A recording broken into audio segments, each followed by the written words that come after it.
네, 우리 지금 유형자산의 감가상각에 대해서 우리가 지금 공부를 하고 있습니다. 우리가 바로 직전 시간에는 이 감가상각에 대해서 그동안 조금씩 배웠는데 조금씩 배웠던 그 내용들을 한 번 더 복습을 해봤습니다. 자, 이번 시간에는 본격적으로 감가상각에 대한 그 개념과 방법을 좀 더 구체적으로 살펴보겠습니다. 자, 감가상각의 개념. 자, 이렇게 우리가 감가상각의 개념을 정리했었습니다. 어떻게 했냐?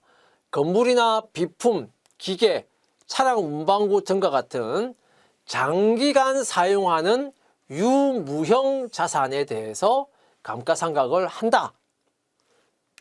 자, 왜 하느냐?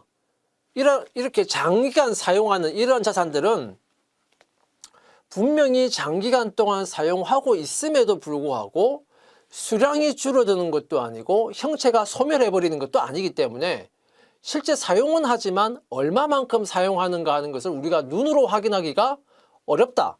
그래서 이 장기간에 걸친 자산의 사용분을 우리가 눈으로 확인이 안 되기 때문에 이건 합리적이고 체계적인 방법으로 추정을 할 수밖에 없다. 그것이 바로 감가상각이다. 그 다음에 자, 이 내용은 우리가 기말 수정 분계를 하면서 했었던 말인데요. 자산을 매입하면서 그것을 일시의 비용으로 처리해 버리는 것이 아니라 이 자산은 장기간 동안 사용하면서 그 사용을 통해서 수익을 창출해내고 있기 때문에 그 사용하면서 수익을 창출하고 있는 그 기간, 그 장기간 동안에 그 사용기간에 걸쳐서 나누어서 비용으로 처리하는 것이 합리적이다 이겁니다. 일시의 비용으로 처리하는 것이 아니고 이렇게 처리하는 것이 합리적이다. 자, 그것을 우리가 다른 말로 또 표현하면 사용기간, 즉 내용연수에 걸쳐서 체계적으로 원가를 배분하는 것이다. 자, 이렇게도 표현한다. 그죠? 자, 이렇게 우리가 감가상각의 개념을 이렇게 정리했었습니다. 그리고 그를 통해서 그 기간의 수익 그리고 그 기간의 비용을 적정하게 대응시킬 수 있도록 그렇게 함으로써 결과적으로 적정한 기간 손익을 산출할 수 있게 한다 라고 우리가 감가상각의 개념을 이렇게 지난 시간에 이렇게 개념을 정리를 했습니다. 자, 이것은 감가상각의 개념 정리 이것도 중요하니까 잘 알아두시고요. 자, 그러면 이 감가상각의 개념을 좀 더 구체적으로 한번 보면 이제 자산으로 처리하게 되면 만약 자산을 100만 원이라는 자산으로 처리하고 그것을 5년 동안 사용한다고 생각하면 자산을 5년 동안 계속해서 지금 사용하면서 그 사용을 통해서 수익을 창출하고 있습니다. 그죠? 수익을 내고 있어요. 그 자산을 사용함으로써 수익을 내고 있어요. 그죠? 자, 그리고 자, 그 수익이 만약에 이 수익이 1차 년도의 수익은 150만 원이고 2차 년도에는 140만 원의 수익을 내고 있고 3차 년도에 130만 원의 수익, 4차 년도 125만 원, 5차 년도 120만 원 이렇게 5년에 걸쳐서 이 자산을 사용해서 영업활동을 해서 꾸준히 수익을 이렇게 내고 있다 이거예요. 그러면 이 자산을 5년 동안 사용하죠? 그러면 그 사용하는 기간 동안에 나누어서 감가상각, 사용분 추정을 통해서 결국은 감가상각비로 계상을 하게 되는데 그 계산이 만약에 우리가 이것을 5년 동안 잔존가액은 0이고 정액법으로 감가상각한다고 우리가 가정을 하면 1년에 20만 원씩 이렇게 감가상각비를 계상하게 됩니다. 그리고 이 말은 무슨 말이냐? 이 100만 원의 자산 중에서 20만 원어치를 사용해서 150만 원의 수익을 창출했다. 20만 원의 자산을 사용해서 140만 원의 수익을 창출했다. 20만 원의 자산을 사용해서 130만 원의 수익을 창출했다. 이렇게 수익하고 비용을 우리가 어떻게 할 수 있어요? 정확하게 그 기간의 수익과 비용을 대응시킬 수가 있게 되는 겁니다. 자, 그래서 결과적으로 수익과 비용의 대응을 적정하게 시킬 수 있게 해서 그 기간에 적정 기간 손익을 산출할 수 있게 한다. 이거예요. 그게 바로 감가상각의 개념입니다. 자, 그러면 이제 감가상각의 개념에 대해서는 우리가 정리를 했고, 그 감가상각을 하는 감가상각 대상이 되는 자산에 대해서 살펴보겠습니다. 감가상각을 하는 감가상각 대상이 되는 자산은 대부분의 유형 무형 자산은 다 상각을 한다 생각하시면 되는데 여기서 이제 제외되는 것은 이제 토지가 있는데, 토지는 기본적으로 사용기간에 제한이 없어요. 그죠? 사용기간에 제한이 없기 때문에 한마디로 내용연수가 무한대다. 사용기간에 제한이 없다. 그래서 감가상각을 할 수가 없다. 기간에 제한이 없으니까. 자, 그 다음에 건설 중인 자산은 지금 현재 아직 건설을 하고 있지 수익을 창출하는데 지금 사용되고 있지가 않아요. 그래서 이 건설 중인 자산은 수익 창출에 기여하고 있는 것이 아니기 때문에 그만큼 아직 사용되고 있지 않으니까 감가상각을 계산하지 않는 겁니다. 그래서 토지나 건설 중인 자산은 감가상각 대상에서 제외되는데 그 이유는 다르다 이겁니다. 다르다. 그 다음에 이 감가상각비를 계산을 할 때의 구성 요소에 대해서 살펴보겠습니다. 자, 감가상각을 하는 금액은, 감가상각 대상이 되는 금액은 뭘 대상으로 해서 금액을 계산하는 거냐? 결국은 처음에 취득할 때 취득 원가하고 내용연수가 종료되었을 때의 잔존가액을 뺀 금액. 만약에 취득 원가가 100만 원이다. 그런데 내용연수 종료했을 때 잔존가액이 10만 원이다. 그러면 내용연수가 종료해도 10만 원의 가액은 남아 있어야 되기 때문에 결과적으로 감가상각, 즉 사용을 해서 감가상각이 되는 것은 90만 원이 사용되는 거죠. 그래서 감가상각 대상이 되는 가액은 취득원가에서 잔존가액을 뺀 금액이 감가상각 대상이 되는 것이다. 취득원가가 대상이 되는 게 아니고 잔존가액을 뺀 금액이 대상이 되는 것이다. 자, 그 다음에 이 잔존가액 설명을 여러 번 했는데요. 잔존가액은 내용연수 경과했을 때 그때의 처분 가치를 기본적으로 말하는 거예요. 그런데 만약에 처분을 할 때 일정한 금액의 처분 비용, 뭐 예를 들어서 수수료 같은 게 들어갈 수도 있잖아요. 그럼 처분 비용이 들어가면은 그 처분 비용을 뺀 순수한 순처분 가치를 말하는 겁니다.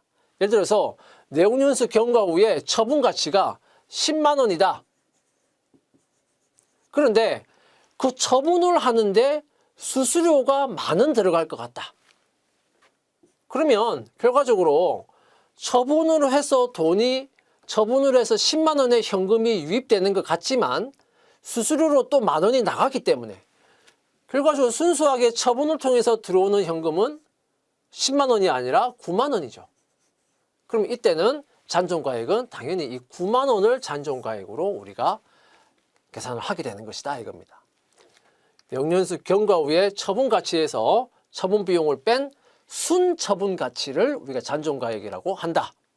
그래서 이 내용연수 경과 후에 순실현 가능한 가치 이렇게 우리가 말을 하게 되는 겁니다. NRV다. 자, 이렇게 말하게 되는 것이고, 자, 이런 잔존가액은 자산의 성격 또는 업종 등등을 고려해서 합리적으로 이제 추정을 해야 되는 겁니다.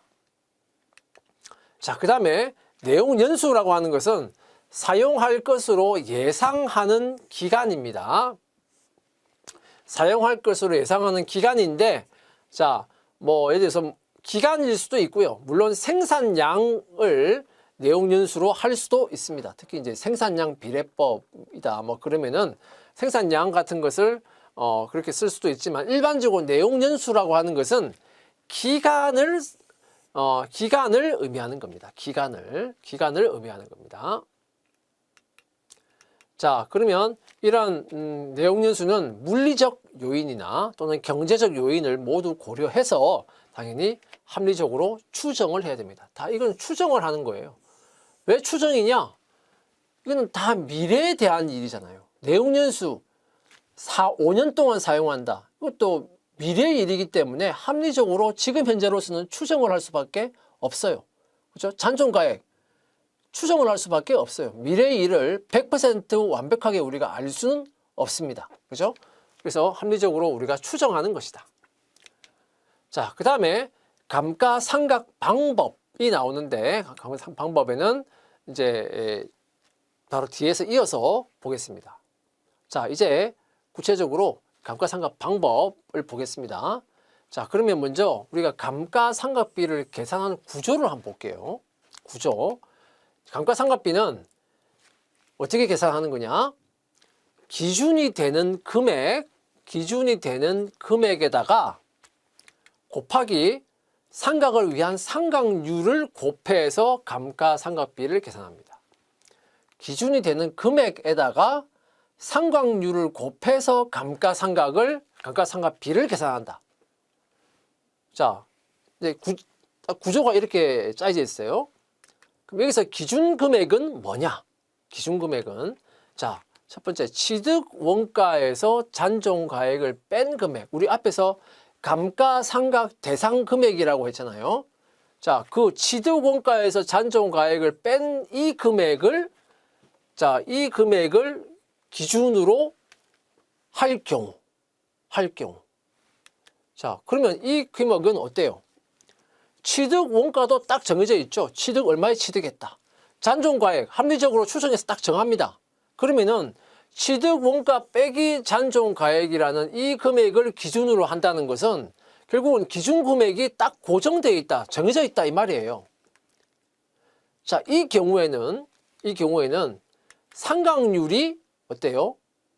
연도별로 상각률이 계속해서 변화합니다. 즉 상각률이 변해요. 기준금액이 이렇게 고정이 되어 있을 경우에 취득원가 빼기 잔존가액을 기준금액으로 해서 고정이 되어 있을 경우에는 매년 상각률이 변동한다. 다음 두 번째, 기준금액을 미상각 잔액으로 할 경우에는 미상각 잔액은 뭡니까? 아직 상각되지 않고 남아있는 잔액을 말하는 거죠. 그죠? 원래 300만 원인데 100만 원 감가상각됐다? 그럼 미상각 잔액은 200만 원 아닙니까? 그럼 이 미상각 잔액이라고 하는 것은 매년 잔액이 계속해서 감소하겠죠. 그래서 이 미상각 잔액을 기준으로 감가상각을 할 때에는 이 미상각 잔액은 결국은 취득원가에서 감가상각 누계액을 뺀 금액을 말하는 것인데 취득원가는 정해져 있지만 감가상각 누계는 계속해서 해마다 계속해서 이렇게 증가하겠죠. 그래서 미상각 잔액은 해마다 계속해서 감소하게 될 겁니다. 그렇죠? 그래서 미상각 잔액을 기준 금액으로 할 때는 이 금액은 계속해서 연도별로 변동하게 돼요. 변동한다는 것은 계속해서 이거는 하락한다는 것을 의미합니다. 이 경우에는 상각률은 또 고정이 되어 있어요.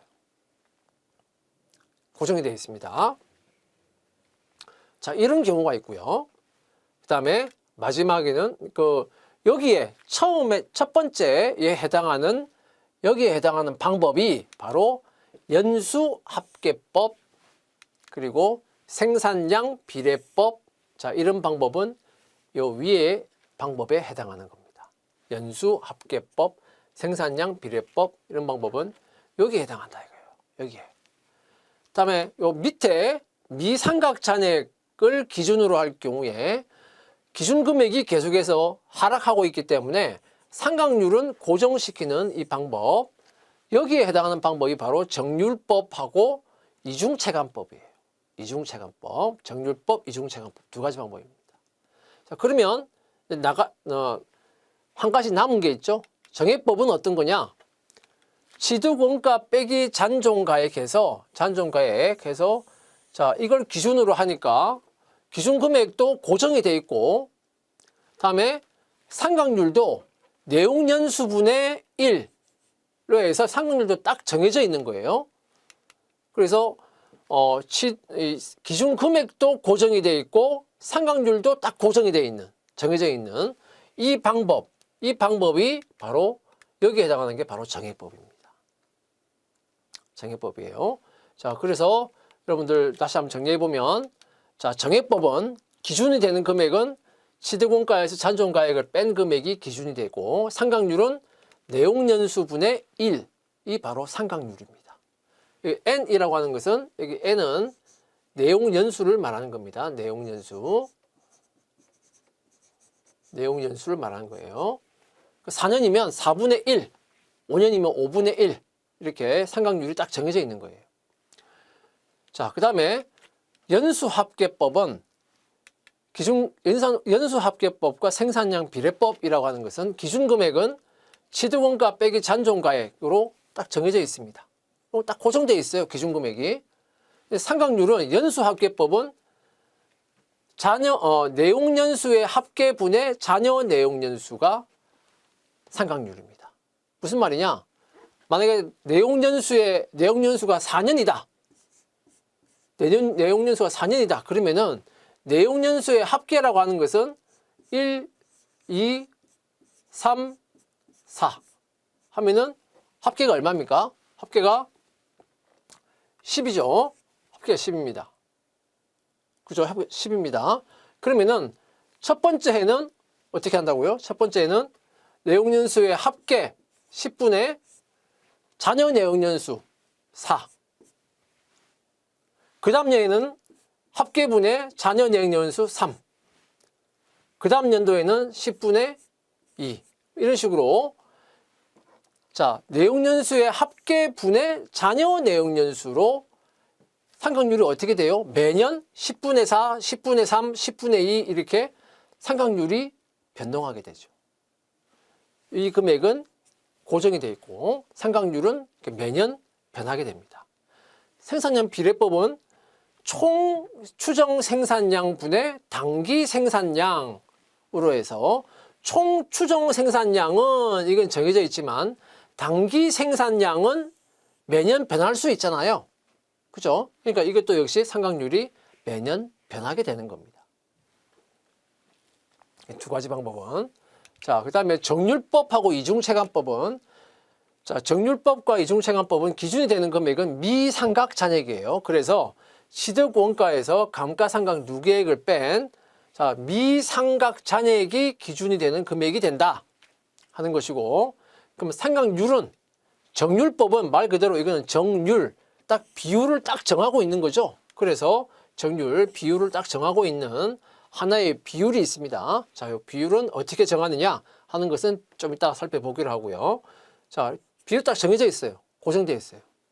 이중체감법은, 자, n분의 2입니다. n분의 2라고 하는 것은 결국은 정액법 상각률의 몇 배? 2배라는 의미입니다. 정액법 상각률의 2배.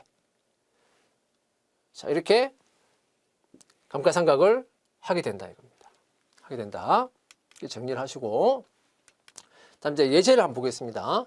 12월 결산법인인 주식회사 인덕은 2000X1년 초에 내용연수 4년, 그리고 잔존가치는 10만 원, 그리고 그 건물을 100만 원에 취득했답니다. 잔존가치는 10만 원이고요. 다음 각 방법에 따라서 2000X1년 그리고 X2년 감가상각비를 계산하고 회계 처리를 해봐라 라고 했습니다. 그래서 자, 이 네 가지 방법으로 해봐라 라고 이제 예제에서 나왔어요. 그러면 먼저 정액법으로 해보자. 자, 정액법으로 한다면, 자, 100만 원이고, 자, 이 잔존가액이 10만 원이기 때문에 결국은 감가상각을 해야 되는 금액은 총 90만 원이 이제 감가상각을 해야 되는 금액이죠. 그래서 자, 90만 원을 곱하기 4분의 1 해서, 자, 그래서 1년에 상각을 22만 5천 원씩 상각을 한다 이겁니다. 자, 그래서 이제 2000X1년부터 4년까지 매년 말에 똑같은 회계 처리가 나오죠. 그래서 감가상각비 22만 5천 원, 감가상각 누계액 22만 5천 원이라는 회계 처리가 매년 말에 기말 수정 분기할 때 매년 말에 이런 회계 처리가 나오게 된다 이겁니다. 자, 만약의 경우에 자, 요거는 지금 우리가 1월 1일 날 취득했다라고 했습니다. 그러니까 그냥 이렇게 하면 되는데 일반적으로 실제적으로는 1월 1일 날 딱 취득하는 경우가 그렇게 흔하게 있는 경우가 아니죠. 그래서 보통은 회계 기간 중에 보통은 취득을 하게 될 겁니다. 자, 그럴 경우에 만약에 이제 X 1년 1월 1일이 아니고 4월 1일 날 취득했다면 그럼 어떻게 될 거냐? 이때는 1년 전체는 12개월인데 실제 사용 기간이 12개월이 안 되죠. 실제 사용 기간은 9개월밖에 안 됩니다. 그죠? 사용 기간이 9개월밖에 안 돼요. 그래서 그 12분의 9에 해당하는 기간만 감가상각을 하게 되는 겁니다. 그래서 22만 5천 원은 1년치 감가상각비인데 자, 12분의 9 해서 월별로 나누어서 계산을 하게 돼서 자, 4월 1일 날 취득을 했을 경우에는 감가상각비는 16만 8,750원이 감가상각이 되는 겁니다. 자, 이렇게 월할로 이렇게 계산한다는 거. 그 다음에 정률법을 보겠습니다.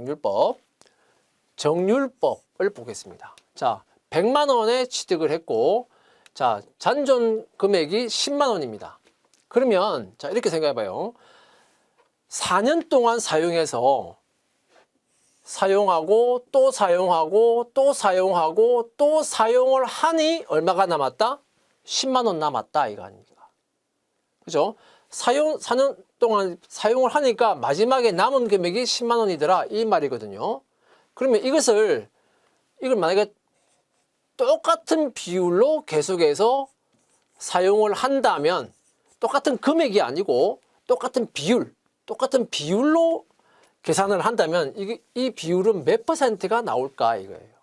그게 바로 정률입니다.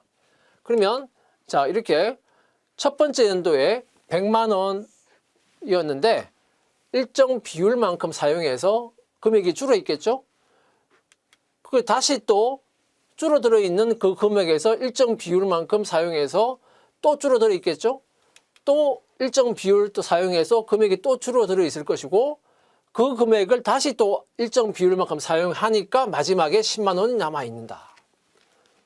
그 일정 비율, 그걸 이제 정률이라고 말하는데 그 일정 비율을 우리가 R이라고 한다면 이 R을 우리가 어떻게 계산할 수 있을 거냐? 100만 원에다가 자, 1 플러스 R에 자, 몇 년 동안 사용합니까? 4년 동안 4승을 하니 마지막에 얼마가 남아있더라? 10만 원 남아있더라. 자, 뭐 이런 것은 여러분들 재무관리에서 화폐의 시간 가치 뭐 하면서 뭐 현재 가치, 미래 가치 배우잖아요. 그죠? 현재 가치, 미래 가치 배우고 그 현재 가치, 미래 가치 배우면서 또 이제 뭐 내부 수익률법 뭐 이런 것도 배우는데 자, 그런 내용을 배우면 뭐 아주 간단하게 생각할 수 있는 바로 수식이 되겠습니다. 자, 그 내용은 또 재무관리 강의에서 여러분들 학습을 하시고요. 자, 결국 이 말은 100만 원에 4년 후 미래 가치가 10만 원이다. 100만 원에 4년 후 미래 가치가 10만 원이라. 자, 그 말이에요. 자, 100만 원에 4년 후 미래 가치가 10만 원이면 이때의 R, 이게 몇 퍼센트가 되어야 하는가? 자, 그러면 그때 R을 한번 구해보자. 퍼센트를 구해보자. 그러면 1 플러스 R의 4승은 자, 100만 원, 10만 원 나누기 100만 원 이렇게 되겠죠. 그러면 이제 이거는 어떻게 될까요? 자, 그러면 이거를 이제 4승을 풀어야 되겠죠? 그러면 결국은 1 플러스 R의 4승이니까 4승에다가 곱하기 4분의 1을 하면 1승이 되겠죠. 그러면 왼쪽에 곱하기 4분의 1을 했으니까 오른쪽에도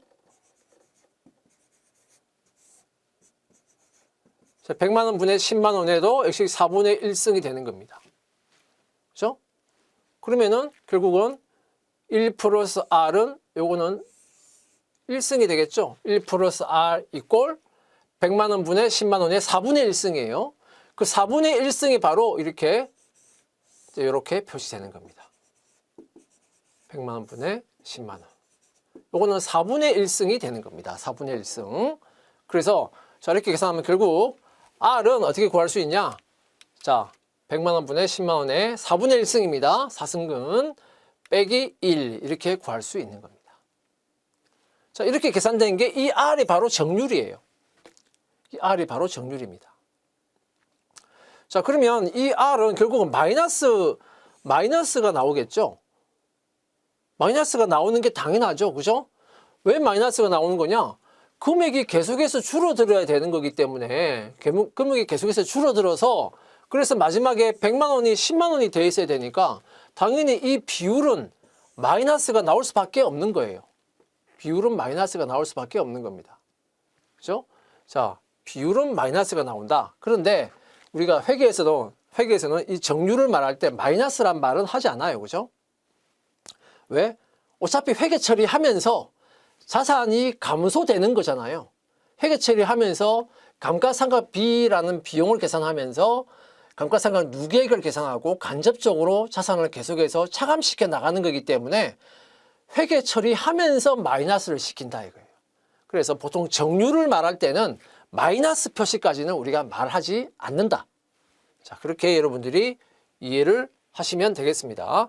근데 이제 이렇게 일반적으로 시험을 볼 때 정률을 구하시오 이런 문제까지는 나오지 않아요.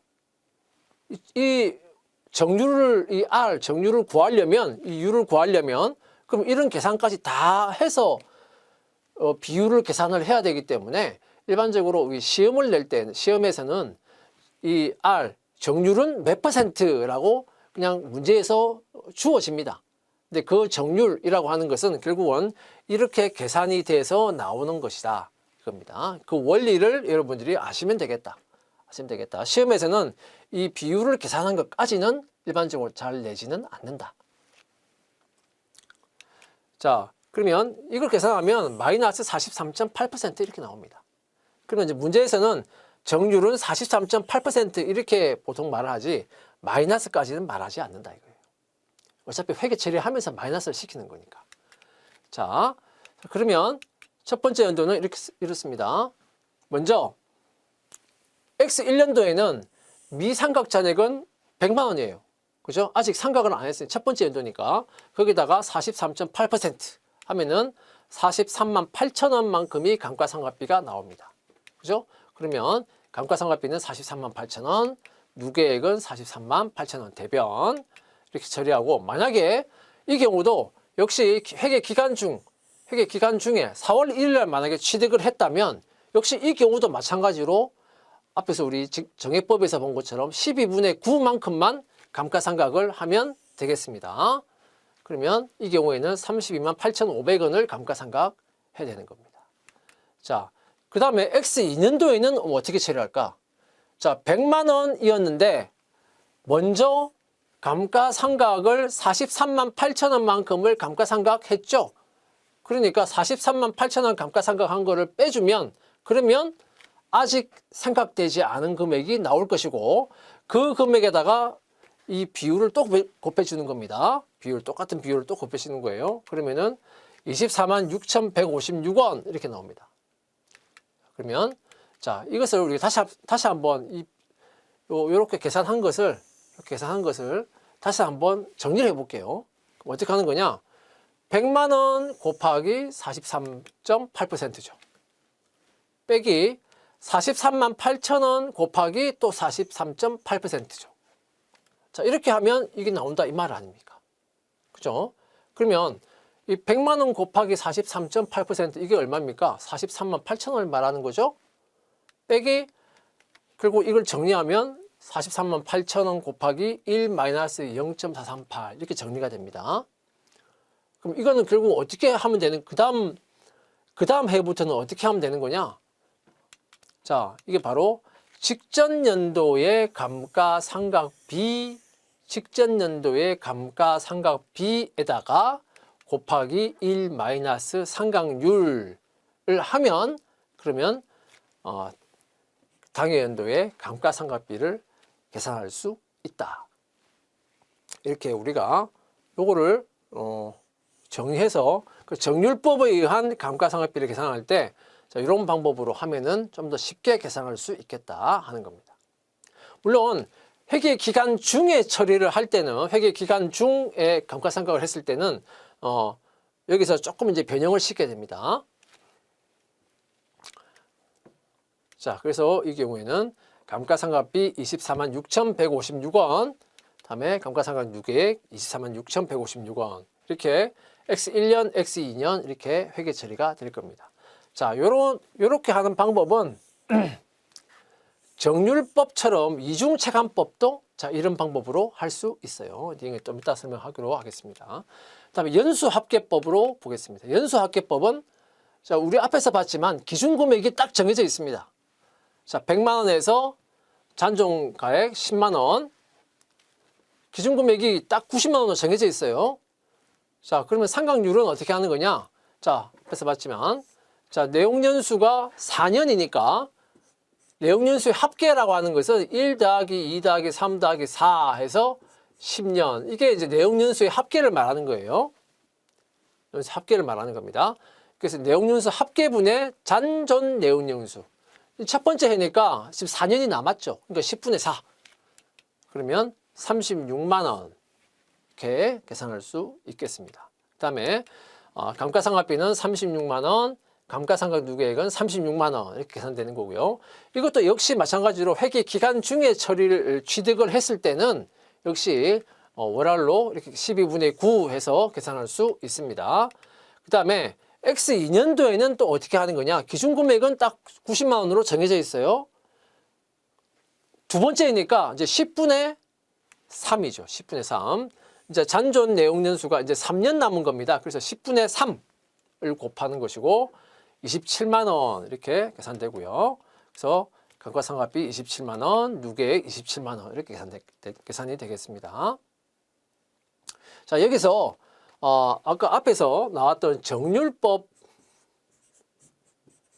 또 그런 특성을 가지고 있고 여기 나오는 연수합계법도 마찬가지의 특성을 가지고 있고요. 좀 이따가 나올 이중체감법이라고 하는 것도 똑같은 이제 특성을 가지고 있는데 자, 이 정률법, 연수합계법, 이중체감법 이 세 가지 방법은 첫 번째 연도의 감가상각비가 가장 커요. 그래서 해가 지날수록 감가상각비가 작아집니다. 지금 이 연수합계법을 보면 첫 번째 해에는 감가상각비가 36만 원이었죠. 두 번째 해에는 27만 원입니다. 그죠? 두 번째 해에는 27만 원입니다. 또 세 번째 해에는 27만 원보다 감가상각비가 더 적어져요. 그렇게 첫째 연도의 감가상각비가 크고 그다음에 내용연수가 지날수록 경과할수록 감가상각비의 금액이 점점 작아집니다. 체감합니다. 자, 그런 특징을 가지는 게 세 가지가 있는데 정률법, 연수합계법, 이중체감법 이 세 가지입니다. 자, 연수합계법의 경우에는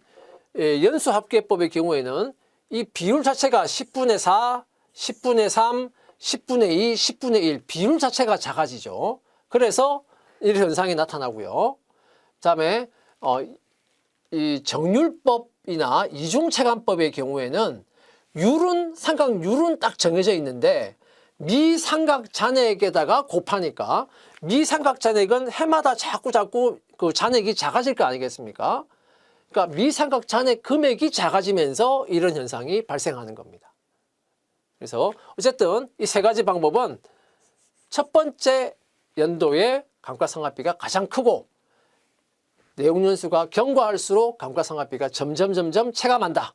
그런 특성을 가진다 하는 거 설명을 하고요. 그 다음에 이중체감법은 자, 우리 앞에서 봤지만 비율이 딱 정해져 있습니다.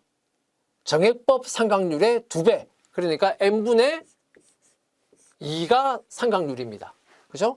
n분의 2라고 상각률이 딱 정해져 있기 때문에 기준이 되는 금액은 미상각 잔액을 기준으로 합니다. 그죠? 자, 그렇게 여러분들이 이해를 하시고, 그러면 첫 번째는 100만 원, 미상각 잔액은 100만 원. 곱하기 4분의 2. 그죠? 4분의 2 하면 첫 번째는 50만 원을 감가상각하게 돼요. 그래서 감가상각비 50만 원, 누계액 50만 원 이렇게 회계 처리하게 되고 역시 회계 기간 중에 취득을 했을 때는 역시 자, 이렇게 12분의 9 해서 자, 월로 나누어서 이렇게 감가상각비를 계산하게 된다는 것은 똑같습니다. 자, X2년도에는 100만 원인데 이미 50만 원은 상각이 됐죠. 그러니까 50만 원 빼고 나면 나머지 미상각 잔액은 50만 원입니다. 그죠? 나머지 남은 미상각 잔액에 대해서 곱하기 4분의 2. 그래서 25만 원이라고 감가상각비가 계산이 되고요. 자, 이것도 역시 우리가 앞에서 봤던 것처럼 정률법에서 봤었죠. 정률법에서 본 것처럼 다시 또 정리를 할 수가 있어요. 4분의 2가 여기에 곱하고 여기에 곱해지는 거죠. 그러면 100만 원 곱하기 4분의 2 빼기 50만 원 곱하기 4분의 2 하면은 결국은 50만 원 곱하기 1 빼기 4분의 2. 자, 이렇게 정리할 수 있겠습니다. 정리하면 이렇게 나옵니다. 그러면 이건 결국 뭐다? 자, 직전 연도의 감가상각비 곱하기 자, 1 빼기 상각률 해서 당해 연도의 감가상각비를 계산하는 방법이 되겠습니다. 훨씬 더 자, 간단하게 계산할 수 있겠죠. 자, 역시 자, 이와 같은 방법으로 계산하면 두 번째의 감가상각비는 25만 원이 나옵니다. 감가상각비 25만 원, 누계액 25만 원. 자, 그러면 감가상각 방법별 특징을 보겠습니다. 자, 정액법을 보시면 정액법이 있고 그다음에 체감잔액법. 자, 이 체감잔액법이라고 하는 것이 바로 앞에서 제가 설명드렸던 그 정률법, 이중체감법, 연수합계법 이 세 가지 방법은 첫 번째 해의 감가상각비가 가장 크고 점점 내역연수가 경과할수록 감가상각비가 점점 작아지는 감가상각 금액이 점점 작아지는 체감한다. 그래서 체감잔액법 이렇게 말합니다. 그 세 가지 방법을 말하는 거예요. 그리고 비례법이 있는데 정액법이라고 하는 것은 유형자산의 가치의 감소가 시간이 경과함에 따라서 정비례한다는 가정하에서 하는 겁니다. 가정하에서 하는 거예요. 정액으로 상각을 하는 거니까 시간 경과에 따라서 정비례해서 가치가 감소한다는 그런 가정하에 하는 것이고 이 정액법은 딱 방법이 정해져 있잖아요. 상각률도 내용연수분의 1 딱 고정돼 있고 그다음에 그 앞에서 봤던 그 기준 금액도 취득원가 빼기 잔존가액 해서 기준 금액도 딱 정해져 있어요. 그러니까 기준이 되는 금액과 상각률이 딱 정해져 있기 때문에 감가상각비를 통해서 이익 조작을 하는 것을 방지할 수 있습니다. 객관적으로 할 수 있다 이 말이에요. 자, 그리고 다만 이제 정액법의 단점으로는 조업도를 무시하고 있고 수익과 비용의 대응이 적정하지 못하다. 자, 이런 단점이 있는데요. 조업도를 무시한다는 것은 결과적으로 이거죠. 기계설비라고 생각해 보세요. 이 기계설비를 가지고 생산을 많이 할 때가 있고 생산을 아주 조금 할 때가 있습니다. 그죠? 그런데 이런 생산을 많이 할 때나 생산을 조금 할 때나 어때요? 정액법에서는 똑같은 금액을 상각을 해버리잖아요. 그러니까 조업도를 무시하고 있는 방법이다. 그 다음에 수익과 비용의 대응이 적정하지 못하다. 조업도를 무시하고 있으니까 당연히 수익과 비용의 대응이 적정하지가 못하죠. 조업도가 너무 작을 때는 감가상각비가 너무 큰 거예요. 조업도가 아주 많을 때는 감가상각비가 또 너무 작게 되어 있는 겁니다. 그러니까 수익과 비용이 대응이 적정하지가 못한 방법이다. 그래서 조업도와 수익 비용 대응이 적정하지 못한 이 방법이 바로 이 비례법에 정확하게 정액법에서는 단점이지만 비례법에서는 이 방법이 바로 정확하게 또 장점이 됩니다. 조업도에 비례해서 감가상각을 하는 방법이고 수익과 비용 대응을 가장 정확하게 할 수 있는 방법이 또 바로 이 비례법이에요. 단점과 장점이 서로 반대다. 그다음에 체감잔액법은 이 세 가지 방법을 말하는데 유형자산의 초기에 수익 창출이 크다고 가정을 하는 방법입니다. 왜? 유형자산의 초기에는 성능이 지금 쌩쌩하다 이거예요. 성능이 쌩쌩하니까 고장도 안 나고 그러니까 생산도 많이 되고 그걸 통해서 수익도 많이 창출한다. 그러니까 감가상각도 금액을 크게 하는 것이 바로 적정하다 이거예요. 그래서 유형자산 초기에 감가상각을 많이 하고 뒤로 갈수록 그만큼은 성능이 저하되고 그러니까 감가상각도 적게 해주는 거예요. 그런 가정하에서 하는 방법입니다. 자, 다만 이 방법은 이제 법인세 이연 효과가 있어요. 법인세 이연 효과는 처음에 감가상각을 많이 하니까 그만큼 비용이 많이 이제 계산이 되고 이익은 상대적으로 적게 계산이 되겠죠. 그러니까 법인세가 적게 나옵니다. 하지만 그 법인세는 그냥 적어지는 것이 아니고 나중에 상대적으로 감가상각을 적게 하다 보니까 이익이 또 많이 나오겠죠. 그럼 나중에는 법인세가 많이 나오게 돼요. 그러니까 법인세를 뒤로 미루는 효과가 되는 겁니다. 체감산입법은. 비례법은 생산량 비례법이나 작업시간 비례법을 의미하는데 조업도에 비례해서 상각을 하는 방법이고 그리고 수입과 비용의 합리적 대응을 할 수 있는 감가상각 방법이 되겠습니다. 네, 이상으로 감가상각에 대해서 구체적으로 감가상각 방법 그리고 그 계산을 하는 그 방식, 계산 구조 자 이런 것들에 대해서 우리가 함께 공부를 해봤습니다. 자, 여러분 수고하셨습니다.